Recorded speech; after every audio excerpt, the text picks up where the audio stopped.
les implications stratégiques des armes non létales, une réponse aux attentes stratégiques des États. L'un des polémologues célèbres, Karl von Clausewitz, a établi au XIXe siècle une hiérarchie entre la politique et la guerre, en faisant de cette dernière l'un des moyens de la première. La guerre n'est qu'une continuation de la politique par d'autres moyens. Il en découle que l'objectif politique est la fin et l'acte militaire est le moyen. Le moyen sert à imposer sa propre volonté à l'adversaire en le plaçant dans une situation dont le désavantage soit supérieur au sacrifice que nous exigeons de lui. Dans une situation dont le désavantage soit supérieur au sacrifice que nous exigeons de lui. Dans le même ordre d'idées, Clausewitz considère qu'à partir du moment que l'adversaire n'est pas une masse inerte, la dialectique pourrait se mouvoir, du moins théoriquement, en guerre absolue, selon la logique de monter aux extrêmes. Or, cet idéal type, guerre totale, est atténué par l'entropie de la guerre réelle, où interviennent plusieurs facteurs à l'instar de la friction et du brouillard de la guerre. C'est ce qui fait de la guerre un véritable caméléon qui change de nature avec chaque cas particulier. Alors, voyons voir, qui est ce Karl von Clausewitz? Le Lascar, il était directeur de l'administration de guerre de Prusse. Ça commence pas mal. Quand on sait que le roi de Prusse utilisait des techniques psychologiques similaires à ceux qui orchestrent le harcèlement en réseau. Sur ce point, je conseille aux harcelés de lire les ballades de Rousseau. Dans mon édition, l'éditeur le prend encore pour un parano, à travers ses petites notes, continuant à le salir. C'est toujours bon de lire une personne qui a vécu les mêmes principes sournois de harcèlement, même si l'harcelé en question vient d'une autre époque. On peut sentir les mêmes petites crasses mesquines. Cela démontre une continuité des principes du pouvoir, pour maintenir une discipline de contrôle sur la masse. C'est de ça qu'il s'agit. Si les esprits, chercheurs de vérité, veulent démanteler le pouvoir nuisible, ça passe forcément par connaître les principes de contrôle de ce pouvoir. Le cœur de la stratégie des nuisibles consiste à détruire à la racine tout ce qui peut potentiellement changer le plan souhaité, couper toute part d'imprévisibilité. Une haine de l'imprévu les habite, bien au-delà des expériences, qui ne sont qu'un procédé pour donner des directives. Je vais citer 2 phrases de Clausewitz. La guerre est un acte de violence dont l'objectif est de contraindre l'adversaire à exécuter notre volonté. Et il n'y a pas de limite à la manifestation de cette violence. La guerre n'est que le prolongement de la politique par d'autres moyens. Les militaires modernes, déployant les fréquences, étudient ce genre de lascar. Les occultes éduquent les corps constitués pour enlever tout discernement afin d'exécuter les directives sans rechigner. Ainsi, la doctrine de Clausewitz se trouve dans un livre s'intitulant Guerre au programme des classes préparatoires scientifiques françaises, saison 2014-2015, ce qui permet de vite comprendre, je l'espère, les objectifs de la science étatique. Quand on connaît sa doctrine, que je répète, la guerre est un acte de violence dont l'objectif est de contraindre l'adversaire à exécuter notre volonté. Et il n'y a pas de limite à la manifestation de cette violence. La guerre n'est que le prolongement de la politique par d'autres moyens. J'ai pas lu son livre, mais à mon avis, il doit y avoir des petites pépites bien pernicieuses. Revenons à nos chercheurs potentiels, futurs prix Nobel. De la paix, bien entendu. Paix et amour. Ya. À cet égard, la révolution industrielle a carburé la guerre par une série de technologies létales, dont certaines sont dites conventionnelles, tandis que d'autres ne le sont pas. Cette version industrialisée de la guerre a fait florer depuis les guerres napoléoniennes. Elle a atteint ses paroxysmes lors des 2 guerres mondiales par l'emploi de l'arme atomique, une létalité apocalyptique, contre le Japon. Paradoxalement, le feu nucléaire a dissuadé les montées aux extrêmes sous le risque de destruction mutuelle assurée. Cependant, il a libéré d'autres dynamiques conflictuelles d'intensité moindre. Ces formes ataviques de la guerre opposent États et groupes irréguliers, cherchant la décision par des actions asymétriques. guérilla et terrorisme, rendant inopérante la supériorité capacitaire du plus fort. Dans ce contexte, on préfère utiliser davantage les termes crise, conflit ou révolution à la place de la guerre, cette dernière étant devenue méconnaissable. Voilà. Dans ce nouvel environnement géostratégique, verrouillé par l'hypothétique apocalypse nucléaire et l'inhibition exercée par les syndromes asymétriques, Vietnam 1975 et Afghanistan 1989, foisonnent les théories sceptiques enchâssées dans des formules atypiques d'impuissance de la puissance. Les défaites se comptaient en dizaines pour les États refusant de s'adapter aux nouvelles formes de guerre au sein des populations.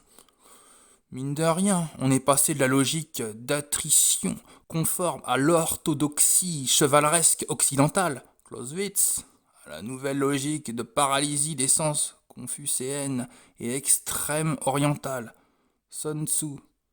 La paralysie résulte du dilemme souvent inconfortable de choix entre l'usage contre-productif de la force létale et l'improbable compromis diplomatique.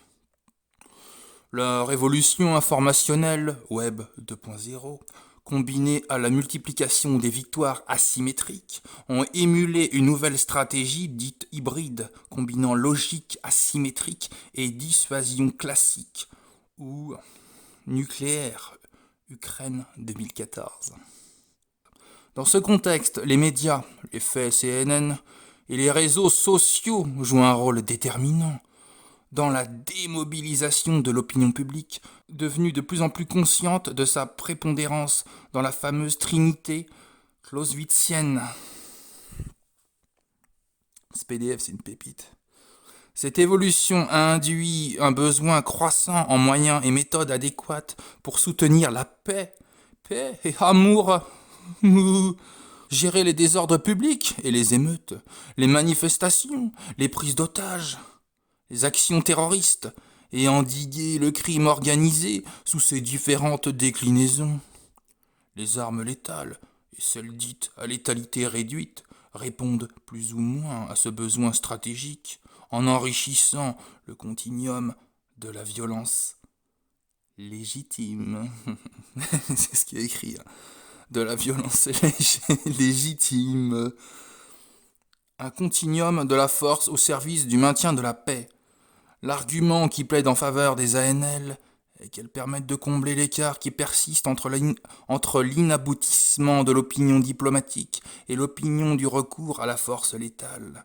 Elle constitue une panacée à la paralysie asymétrique et hybride en élargissant la palette des options. Les décideurs politiques peuvent engager leurs forces armées ou de police en mode non létal afin de préparer les conditions nécessaires à la paix avant que la situation ne dégénère. De surcroît, l'option de monter en puissance létale, grâce à la capacité rhéostatique des ANL, pourrait ajuster le niveau de force nécessaire pour accomplir la mission humanitaire. Humanitaire, ça faut se méfier quand on entend ce mot-là souvent. La mission humanitaire ou de rétablissement de l'ordre interne. En fait, les ANL peuvent ainsi apporter un continuum plus riche en options et ajouter plus de flexibilité dans la manière de mener les opérations. Cependant, il faudrait gérer un trilemme tactique. Dans tout engagement, le chef militaire ou d'une force de sécurité doit trouver un équilibre entre l'impératif de réaliser sa mission et gérer les contraintes de protéger ses troupes et limiter les dommages collatéraux. Mal géré, cet équilibre conduit, dans le meilleur des cas, à un succès militaire contrebalancé par une défaite politique. Le cas de la guerre du Vietnam, 1964-1975, étaye bien ce constat. L'opération onusienne Restore Hope et une somme de 92-93 éclaire la complexité de ce trilemme d'engagement dans un contexte asymétrique ou hybride contre un ennemi diffus parmi la population consentante. c'est marqué comme ça, hein, parmi la population consentante urbanisée. Ouvrir le feu en utilisant ces moyens létaux et tuer des non-combattants, ce qui est contraire aux règles d'engagement. ROE 45. Ou s'abstenir et mettre en péril la survie de troupes et le succès de la mission. Des ANL, comme celle énumérée supra, auraient contribué au succès de la mission sans courir les risques disproportionnés.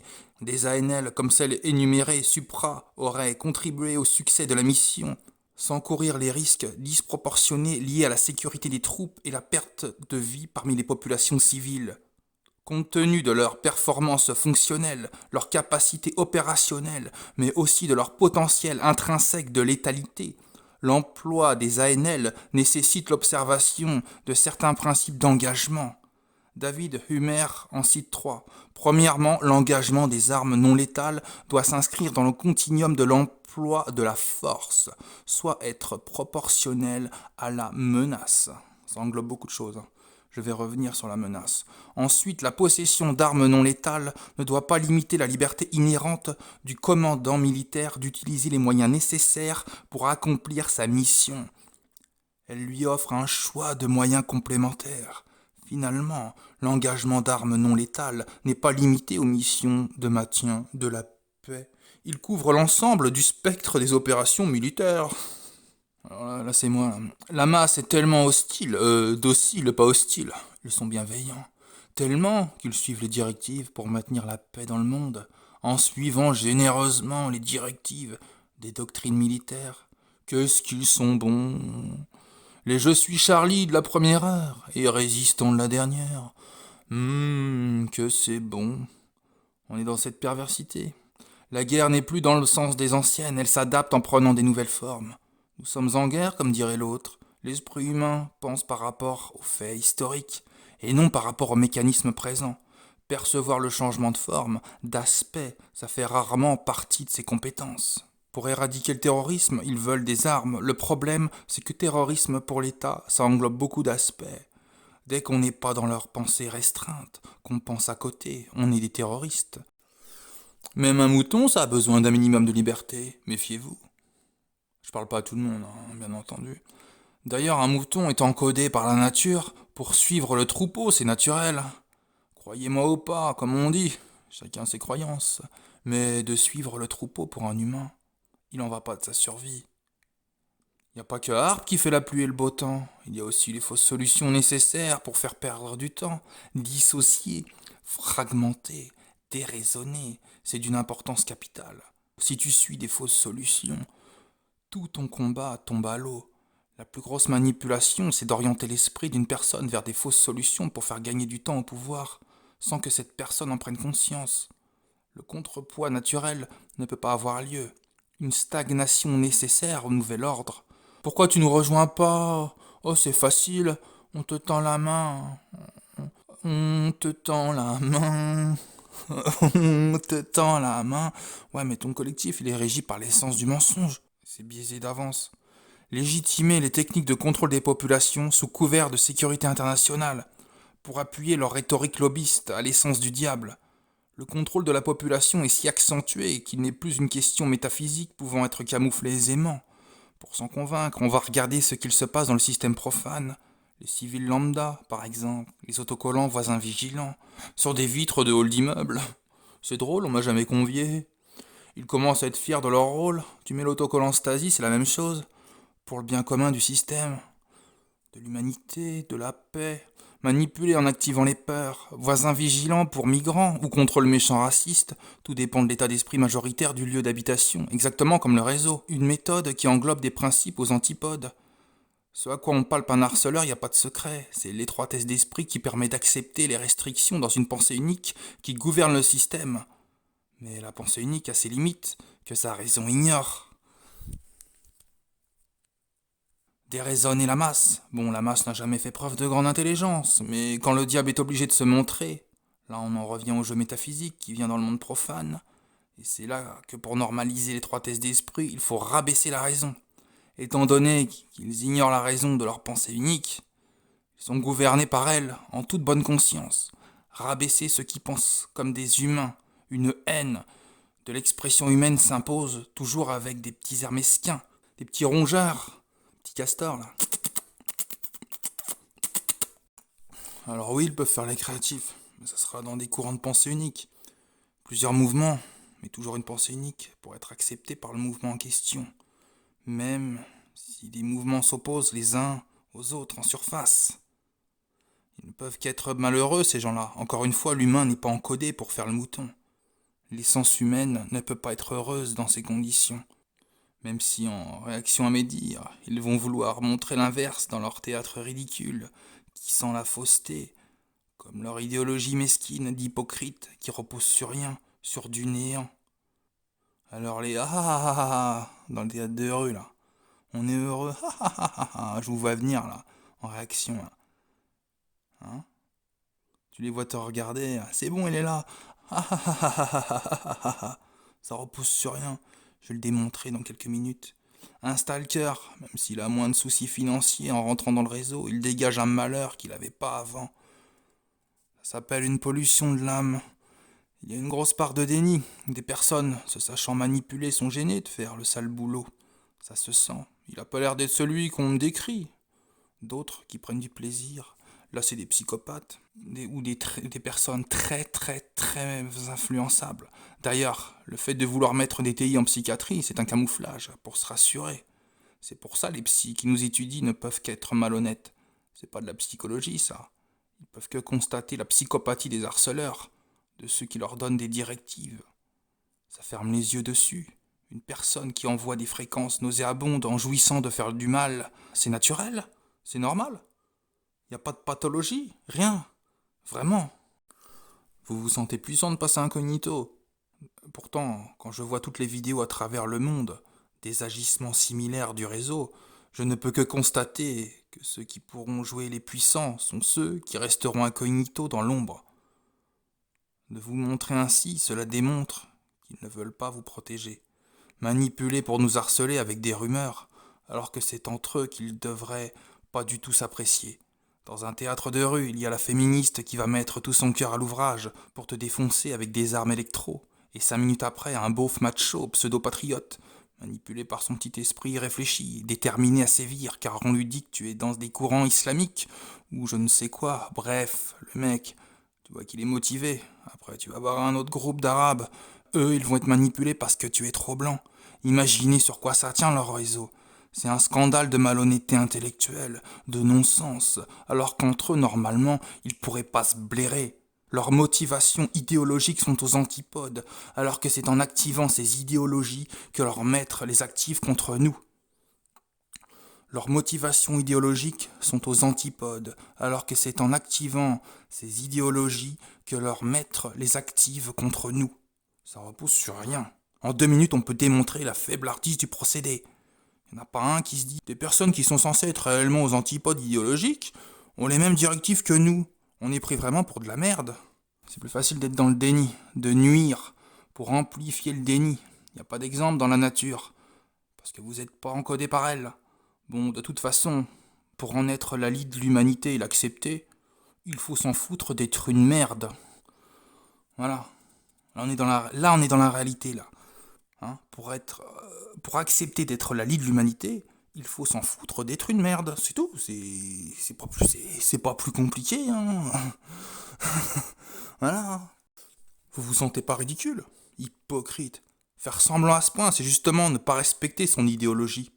Vous êtes gouverné par des êtres aux antipodes de vos principes, qui vous motivent dans vos petits collectifs de faiblards, de lâches. C'est du vent. Piou. C'est plus facile d'envoyer des fréquences pour pas entendre la vérité, nous fracasser, pour que vous puissiez utiliser votre déni et pas entendre la vérité. Ah, a du mal face à la vérité, hein.